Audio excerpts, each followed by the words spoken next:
Let's start with something important. This video is not about labeling people, and it's not about calling everyone you disagree with a narcissist. Narcissism exists on a spectrum. We all have some narcissistic traits, but when these traits are persistent, rigid, and damaging to others, they form a very recognizable pattern. Today, we're breaking down the 7 key psychological traits that often show up in narcissistic personalities, especially in relationships. Trait 1. Everything comes back to them. One of the clearest signs is this. No matter what the conversation starts with, it always circles back to them. Your feelings become their reaction. Your success becomes their comparison. Your pain becomes an inconvenience. Psychologically, narcissistic individuals struggle with genuine perspective-taking.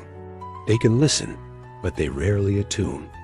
Other people exist primarily as mirrors, not as separate emotional realities.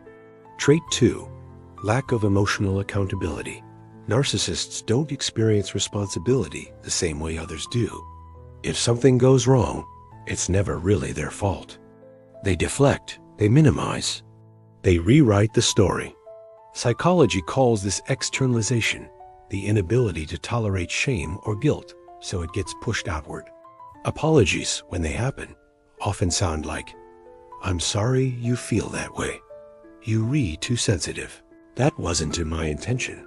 The focus stays off their behavior and back onto your reaction. Trait 3. Charm at first, control later. Many people are surprised to learn this. Narcissists aren't always cold or arrogant at the beginning. They're often charming, attentive, even magnetic. Early on, they make you feel chosen, admired, intensely seen. This phase is sometimes called idealization. But over time, admiration turns into expectation, and expectation turns into control. Affection becomes conditional. Trait 4. They struggle with empathy, but not awareness. This is a crucial distinction.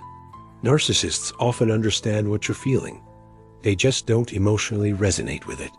They can read emotions cognitively, but they don't feel compelled to respond with care.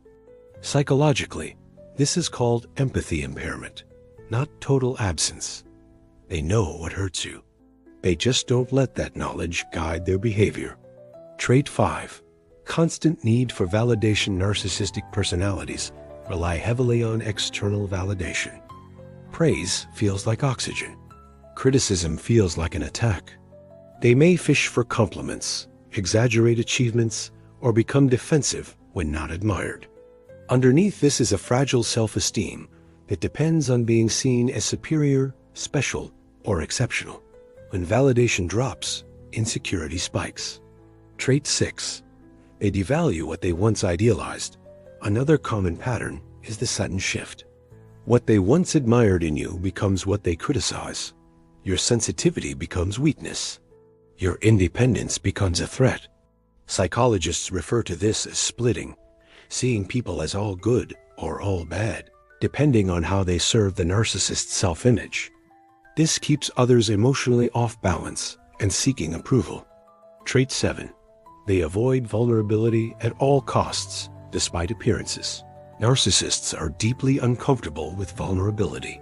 Admitting fear, insecurity, or emotional need feels dangerous to them. So instead, they use superiority, sarcasm, emotional distance. Blame. Vulnerability requires humility, and humility threatens the identity they're protecting. Why narcissists are hard to recognize. Here's why this is so confusing. Narcissists aren't abusive all the time. They're inconsistent.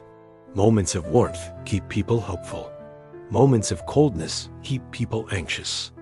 Psychology shows that this inconsistency creates strong emotional attachment, not because it's healthy, but because it's unpredictable. Important reminder, having one or two of these traits does not make someone a narcissist. What matters is frequency, rigidity, lack of self-reflection, harm to others. Narcissism isn't about confidence. It's about protecting a fragile self at the expense of real connection. Closing reflection. So here's the real question. When someone hurts you, do they reflect, repair, and take responsibility? Or do they deny, deflect, and blame? Because the difference between healthy and narcissistic behavior isn't perfection. It's accountability. If this video felt familiar, the next one will explore why people stay in relationships with narcissists and what keeps them emotionally stuck.